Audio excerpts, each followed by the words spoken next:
Marşımıza basalım.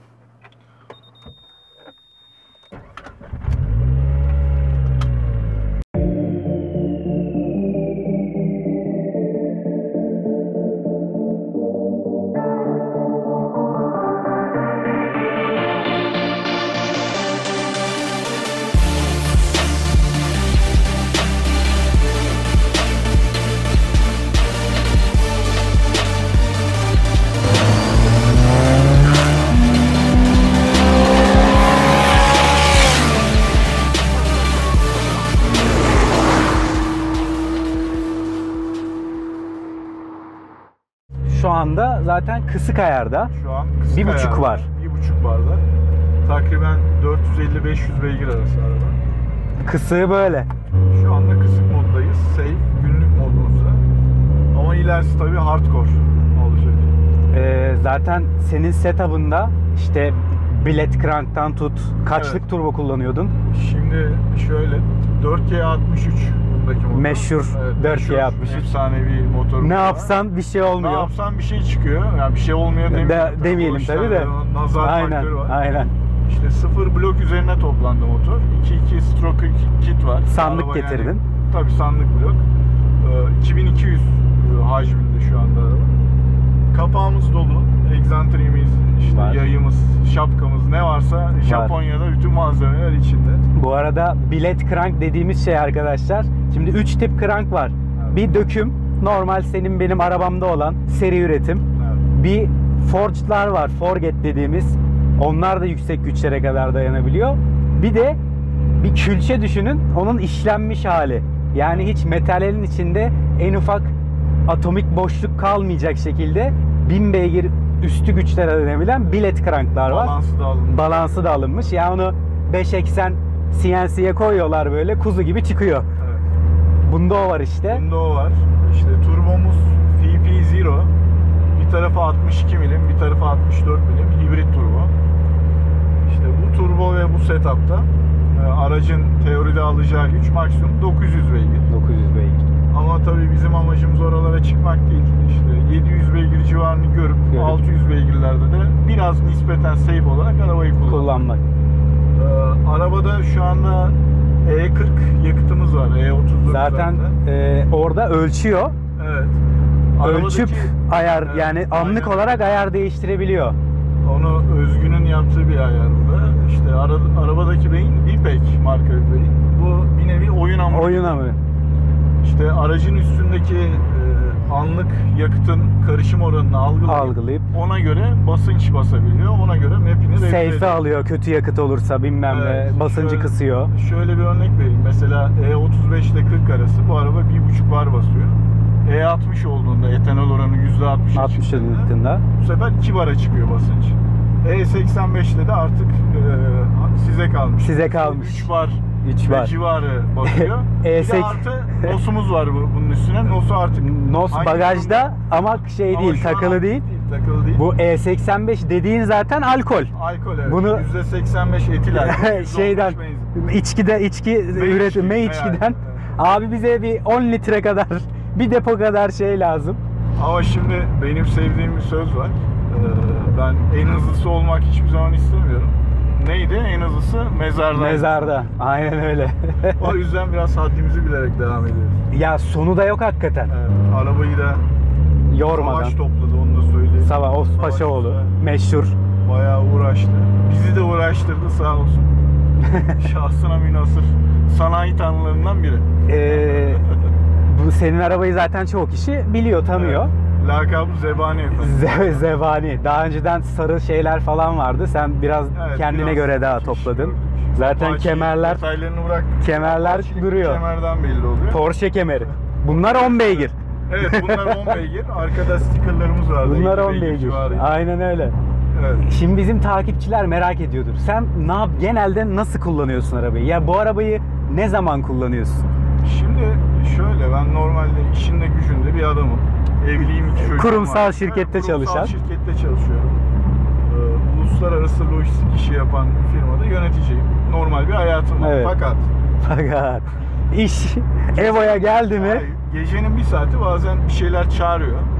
İşte çıkıp deşarj olmak istiyor Şey yapıyor O musun? zaman da garajı Ya açıyoruz. işte eşine böyle ya ben bir bakkala kadar gidip bir 300'ü böyle hat hat hat devirip böyle eve değil. böyle rahat. Şöyle oluyor. Gecenin bir vakti sakin televizyon karşısında otururken diyorum ki ben çıkıyorum. O da anlıyor. Ve beni serbest Bırakıyor.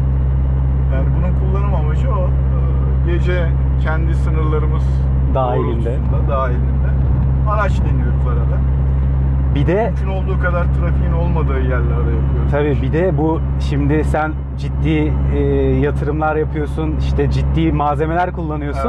Evet. Sanayide falan tabii herkes kim ne yapıyor, ne takıyor, ne biliyor. Evet. Herkes şeyde böyle Birbirini takip ediyor. skopunda böyle.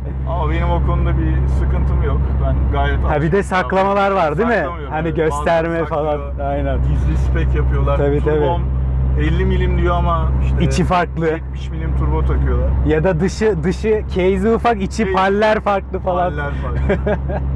Öyle şeyler, rekabet büyük. Hani sorsan ya yok canım ben kendi kendime. Ya öyle tabii canım. Hiç şey Sanayi değil ama Bizde cumartesi günü herkes eş dost, kardeşçe deniyorlar ama sonra eve gidince bilgisayar başında ne yapmış işte Ama şimdi alt şu alta var, koyup. yani rolling dediğimiz şey aslında bir ölçme metodu. Evet. Ne ölçüyor? Boy ölçüyor. Boy ölçüyor.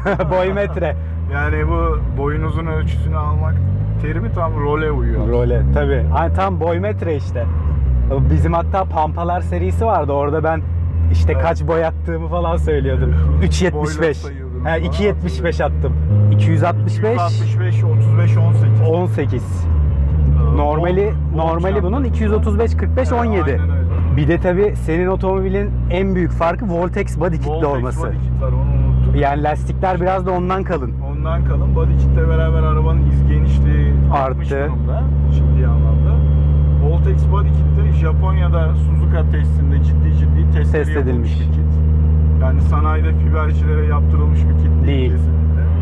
Amacına da uygun çalışıyor. Araba bir nevi rayların üzerinde gidiyor. Biraz go-kart hissi de var. Var. Yani Ama tabii şurada insan biraz kopsun istiyor. Tabii bu güçlerde kopsun biraz 165 lastikle kopması biraz zor. zor. Evet, Şu an Sinan Bey yok diyor. Evet. biraz yok. Evet.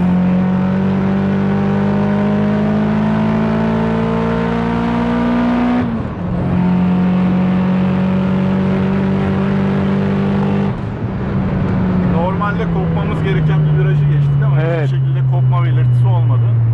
Yok zaten kafa çok güzel. Ya direksiyon da go-kart gibi. Diyorduk Evet, ki hani evet. baktığın yere şu kadar döndür dönüyor. Yani sağ sol hissi çok kontrayı seven bir yapısı var. Çok seven bir de zaten Evo'ların en bilinen şeyi hata kabul edilen Evet. bir yapısı var. Yani Tolere edebiliyorsunuz hataları. kötü bir şey mi yaptın viraj içinde? Evet. Gideceğin yere baksın direksiyon, gaza otur.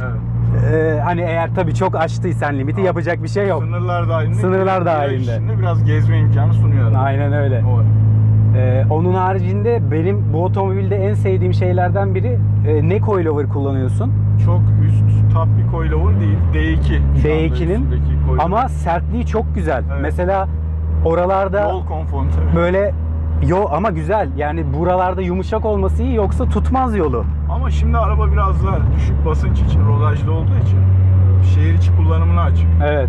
O yüzden daha yumuşak bir şeyde, tabiatta araba. Ben şu halini çok beğendim. Evet. Yani mesela 4000'lerde geliyor. Mesela onun harici mesela 3'e Yani attım. 4200'e falan. 3000'de bastım bir şey yok. Geliyor. Yani ince bir boost var. İnce geliyor. 300'lerden sonra. 4000'den sonra 4200'de full geliyor ki üzerindeki turbonun büyüklüğüne bakarsanız normalde 5000'de gelir. Evet. Bu turboyla bu araba.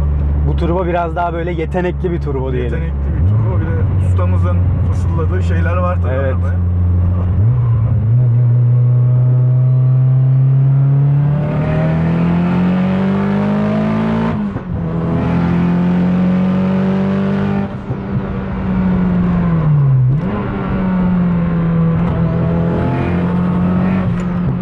Evet şu an birazcık oldu.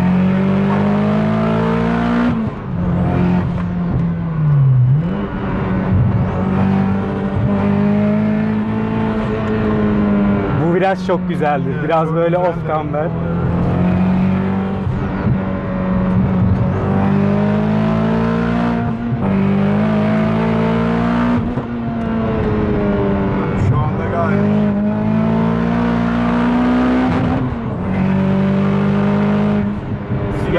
sağ koltukta güzel, onu söyleyeyim.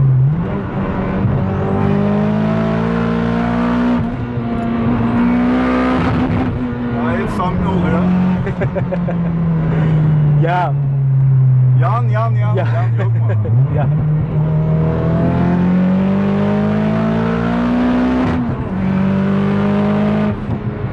normal Evo'larda şimdi ben Evo 6 ile yarıştım. Evet. Evo 7 ile bir de 9 ile yarıştım. Şimdi onlar da standart tabii. Motor gücü de standart. Ama Evo 6 daha hafif mesela. Bu Evo 1400 kiloysa o 1300 Zaten kilo Evo falan da 6 standart. işin delikanlısı. Evet. Kilit, Motor sanki kucağınızdaymış Hani gibi gidersin. AYC falan yok. Yok, hiç Mekanik kilitler. Tamam. Ya o tam delikanlı işi. Böyle Aynen öyle. hep Cici Galli'nin şeyi hatırlarım. O uzun yanladığı şey vardır. Yan gelir döner. Yan gelir, Evo 6 onun bir ayrı havası vardır hakikaten Evo'lar içinde. Evo 9'da hem teknolojik hem sürüş keyfi hepsini barındırıyor. Şu anda araba tam ortalama modda. Yani hem sokakta kullanıma uygun hem de Evet. ince gazlamaya uygun. Bunun üstü biraz sokak kullanımından çıkıyor. Günlük kullanımdan Ya. çıkıyor. Bu bence dediğim gibi çok mutlu ediyor adamı. Evet. Yanlamak istiyorsan zaten o kadar güven veriyor ki şu direksiyon biraz oturuş pozisyonu yüksek bu arada. Yüksek. Senin de boyun Alt uzun. çarpma kiti istedim Sen bir buna. indireceksin herhalde değil mi? Evet, biraz inecek araba. Bana göre iyi ama gene de bir yükseksin. Evet. Biraz yüksek. Gene bir tabii. yükseksin. EGT'miz kaç oldu? EGT'miz bir Bir- şey olmadı. bir şey olmadı. 550'lerde sanıyorum. İyi 950'lerde yağda bu var. yağda 100 derecelerde Evet. hiçbir sıkıntı yok. Şu an bir sıkıntımız yok. Ya şimdi şöyle Evo'nun motorunu açıp baktığın zaman böyle iş makinesi. İş makinesi, Boru- ağır şey, sanayi. ağır Mitsubishi sanayi. Heavy Industries. Aynen böyle o borular geliyor, işte rekorlar geliyor falan. O hani onun orada olduğunu bilmek bile çok güzel. Güven veriyor biraz. Yani Evo'yu herhalde sevmeyen, otomobil sevip de Evo sevmeyen yoktur herhalde. Ya şimdi tabii gruplar Bir Subaru'cu da var. tayfa var. Subaru'cu tayfa genelde Evo'yu sevmez. Evo'cular Subaru'yu sevmez ama ben ikisini de seviyorum. İkisi de çok güzel. STI'm de vardı bundan önce. Mesela Onu Subaru'nun da öyle severim. içi bundan daha güzel. Bunun içi mesela daha böyle sade. Aynen Hani öyle. zaten Subaru'nun bakmıyorsun biraz bile daha içine. Şey ama içiyle pek işimiz olmuyor. Genelde Aynen öyle. şahsının verdiği Zaten tepkiler, tepkiye göre. motorlar. Yani Subaru'nun artısı buna göre STI'lerin şanzımanı. Daha Şanzımanı. dayanıklı. Sen şanzımanda zaten bu 6 ileri normalde Evo 9'lar. Sen 5 ileri evet. Evo 8 Aldığımda- taktın. Aldığımda da zaten 5 ileriydi araba. Ama biraz daha modifiye edildi. Şanzıman bir indi bindi tekrar. Benim bildiğim de zaten Evo 8'lerin 5 ilerisi daha sağlam. Daha sağlam. Daha güce falan daha iyi dayandı. Biz rallide de Evo 8 şanzımanı kullanıyorduk. Ama tabii üst noktası sıralı şanzıman. Çat, Sıralıdan çat. çat vuruyorsunuz. Ya Video- sıralı gözünüzü dog box çekiyor.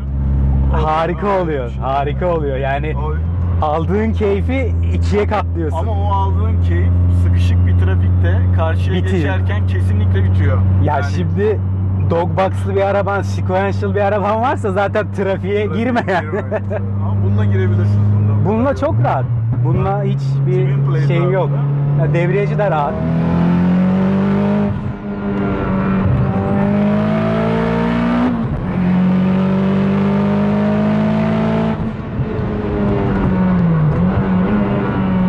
Evet, evet. Hilento'ya da müsait.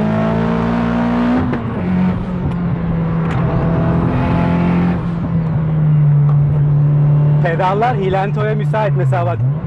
Hemen. Tutuyorsun, arkası gelmeye başlıyor. Evet.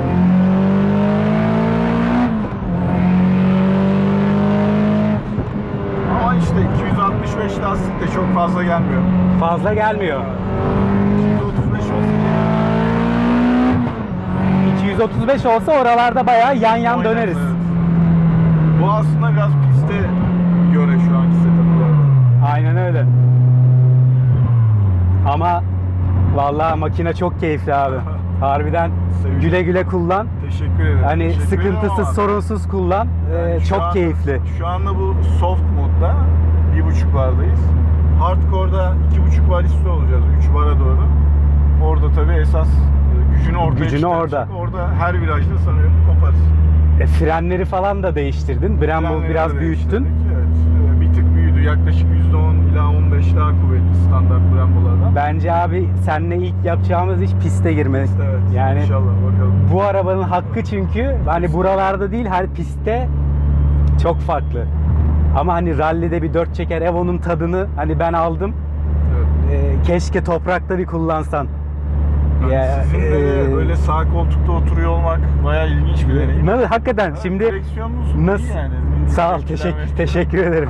Bayağı bir Evo kullanmış haliniz var. Evo ben ilk defa kullanıyorum. Ya pardon, ikinci defa kullanıyorum ama bu kadar güçlü kullanmamıştım. Anladım. 911 Turbo S kullanmıştım. Evet. O bundan hızlıydı ama şimdi sen 3 bar yaparsan onu da Yok. tokatlar. 2 barın üstünde tokatlar. Tokatlar.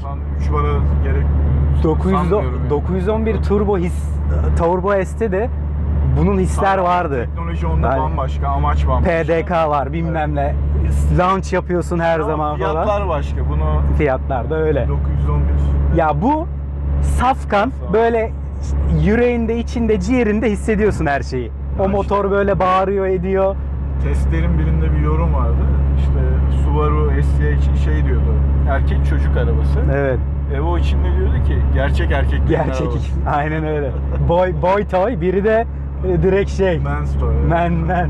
İmkan oldu hiç İnşallah. satma, evladiyelik çoluğa çocuğa kalsın. Bunları Bilmiyorum ama yürütmek bu çok masraflı tabii. Masraf, Şimdi idame ettirmek masraflı. Almak için. 1000 beygirler yapıyorsun, motor kaldırıyor, 4G63 çok iyi motor ama bunları yürütmek ve bakımı da çok Ya maliyetli. bunu aslında işte 500 beygirin üstüne çıkartmamak gerekiyor. Aynen öyle. Şimdi piste gireceksin. Piste girdikten sonra diferansiyel yağını belki değiştirmen gerekecek. Tabii, işte tabii. şanzıman yağını değiştirmen Değiştirmek gerekecek. gerekecek. Hani güçle beraber arkadaşlar bu bakımlar da tabii ki Ama şey işte yapıyor. siz piste girdiğinizde pistten çıkıp sanayiye giderken bir süper spor girdiği zaman gitmiyor. adam evine gidip çayını kahvesini içiyor. İşte şey Bu da orada hayatın gerçekleri. mühendislik orada biraz konuşuyor. Hakikaten İstanbul Park'ta hep şey yapıyorlar. Porsche'nin günlerini falan yapıyorlar. Doğru. Araba belki 1000 kere falan launch yapmış. Launch Sadece yapıyor. launch onun işi. İlk günkü performans. Ve yani ilk günkü. Hani orada böyle şeylerde Diskler seramik. diskler tabii. seramik. Ama işte o disk bitince de 13 bin euro mu? 14 bin Araba euro mu? alırsınız abi. Araba parası. Bunlara göre bunun idamesi daha kolay. Tabii. Tek işte yakıt bulmak biraz zorluyor. Etanol. Etanol Kalitelisini bulmak. kalitesini bulmak. Buradan sesleniyoruz. Lütfen yaygınlaştırın etanol ve toluen karışımlarımızı. Bu arada yurt dışında birçok ülkede E85 pompada satılıyor. Evet. Amerika'da Evet. E85 var mesela. İşte o biraz 100 oktana geliyor gibi bir şey herhalde. Oktana geliyor, emisyonu daha düşük. Emisyonu E85. daha düşük. Kolonyayı elinize dökersiniz, bir serinlik verir. Evet. Motora o serinliği vermiş oluyor ve Veriyor. yanma daha düzenli oluyor. Zaten işte benzinin soğutma etkisi de var. Soğutma etkisi Onun de var. için Doğru. LPG'li arabalarda üst kapaklar zarar görür. Yüksek ısıdan dolayı. Çünkü benzinin soğutma etkisi de var şeylerde. İşte bakın şurada da bir... Aynen öyle. var. GT3 RS galiba. Evet, evet. Abiyle bir şey yapabiliriz. GT3 onlar da güzel makineler. Güzel makine. Ama bunun da keyfi ayrı yani.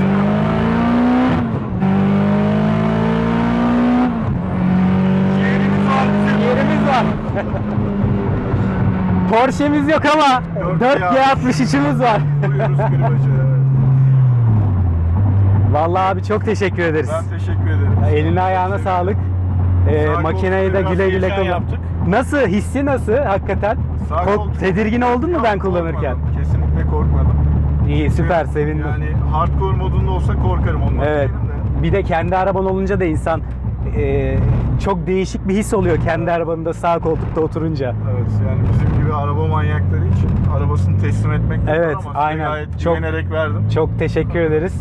Çok da keyifli oldu. Yani Ben bunu teşekkür ederim. takipçilerin de mutlaka desteğini ve teşekkürünü kesin alacaksın, o kesin. Arkadaşlar böyleydi. Ağzımız kulaklarımızda. Görüşmek üzere. Kendinize iyi Teşekkür bakın. ederiz. Evo testimiz de böyleydi.